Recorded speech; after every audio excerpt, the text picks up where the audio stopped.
Halo sobat, salah satu hal yang paling menarik dalam konferensi tingkat tinggi G20 di Bali beberapa waktu yang lalu adalah ketika Presiden Jokowi menyebut Presiden China Xi Jinping sebagai kakak besar.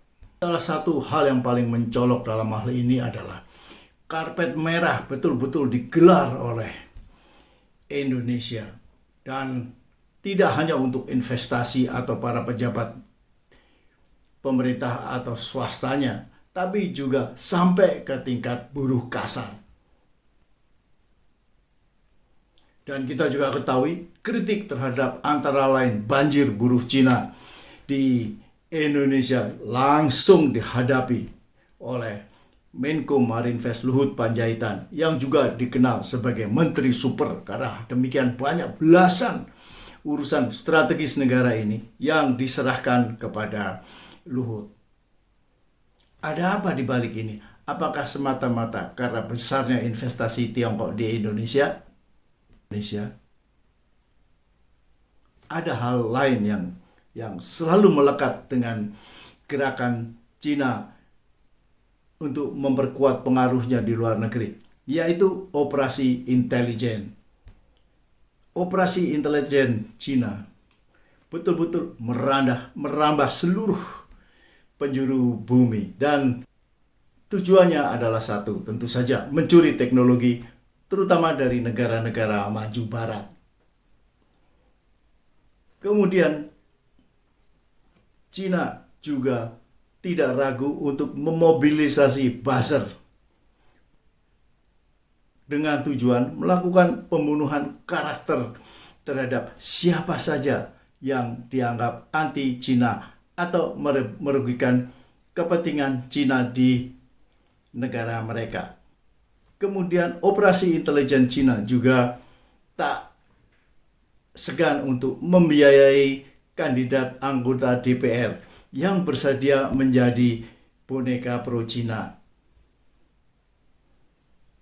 Dan tak kalah penting adalah melakukan infiltrasi ke dalam pemerintahan pusat dan daerah agar menghasilkan kebijakan-kebijakan atau program-program pembangunan yang menguntungkan Cina.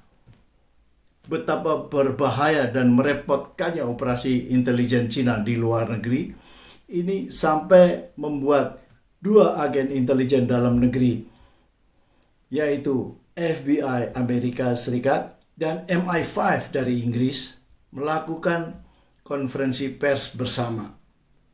Dalam konferensi pers itu disebutkan bahwa jaringan atau operasi intelijen Cina tidak hanya bertujuan mencuri teknologi dan informasi mengenai ekonomi, tapi juga untuk mempengaruhi politik luar negeri negara tuan rumah. Dengan operasi intelijen yang luas, Cina juga berusaha mempengaruhi hasil pemilu, termasuk tentu saja pemilu di Indonesia, agar dimenangkan oleh para politisi pro-Cina. Dalam operasinya di Indonesia, sebuah perusahaan cyber security Amerika, Insig Group, pernah mengungkapkan bahwa ada 10 kementerian dan badan intelijen negara yang telah disusupi oleh para hacker Cina. Para hacker ini adalah agen mata-mata yang suka atau biasa dikenal sebagai Mustang Panda. Menurut sebuah laporan berjudul APT atau Apt Theory and the Mechanics of Long-Running Cyber Espionage Operation oleh FireEye, ada bukti-bukti bahwa mata-mata siber Cina disponsori oleh negara terhadap negara-negara di wilayah Asia Tenggara dan India. Dalam hal ini Indonesia bukanlah pengecualian. Operasi yang dilakukan berupa penyadapan dan pencurian data-data rahasia dengan target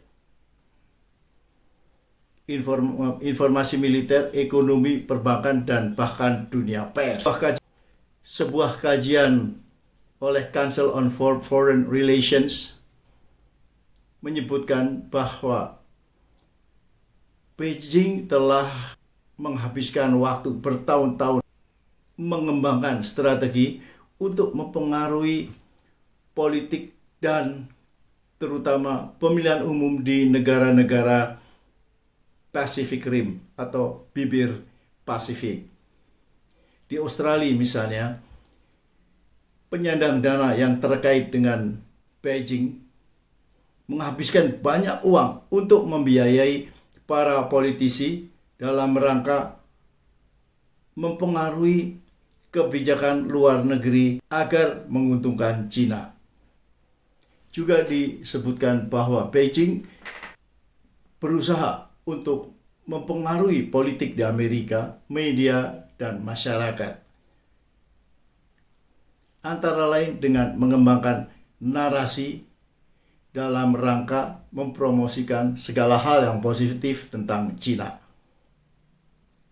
Dan tentu saja juga menebar bibit-bibit permusuhan dan perpecahan masyarakat melalui berbagai macam informasi tipuan dan sebagainya. Sedangkan Freedom House dalam sebuah kajiannya mengatakan bahwa secara global kampanye oleh Cina untuk mempengaruhi media makin intensif, terutama di 18 dari 30 negara penganut demokrasi. Sedangkan media Global News menyebutkan bahwa Dinas Rahasia Kanada atau Canadian Security Intelligence Service menemukan setidaknya ada 11 kandidat calon anggota parlemen yang dibiayai oleh Cina. Cina menghabiskan 250.000 US dollar untuk memenangkan ke-11 calon anggota legislatif tersebut. Nah, sebagai penutup ingin saya ungkapkan bahwa operasi mata-mata atau intelijen oleh Cina sangat ekstensif dan Indonesia saat ini mungkin seperti telanjang di mata Cina, sehingga bisa memilih politisi yang mana saja yang bisa dijadikan boneka agar bekerja dan berpikir untuk kepentingan Cina. Dan dalam konteks pemilu 2024, tak mustahil bahwa Cina juga ambil bagian. Tidak hanya mensponsori, tapi juga ikut menebar berbagai macam isu agar pemenangnya adalah para politisi atau kelompok politik pro-Cina. Dan dalam konteks ini tak mustahil bahwa jaringan intelijen Cina juga mensponsori kelompok-kelompok buzzer yang sangat giat untuk menjatuhkan siapa saja yang dianggap bisa mengganggu kepentingan Cina di masa sekarang ataupun masa mendatang. Oke sobat, di mana saja Anda berada, itulah episode saya kali ini dan kita masih akan jumpa lagi dalam episode berikutnya.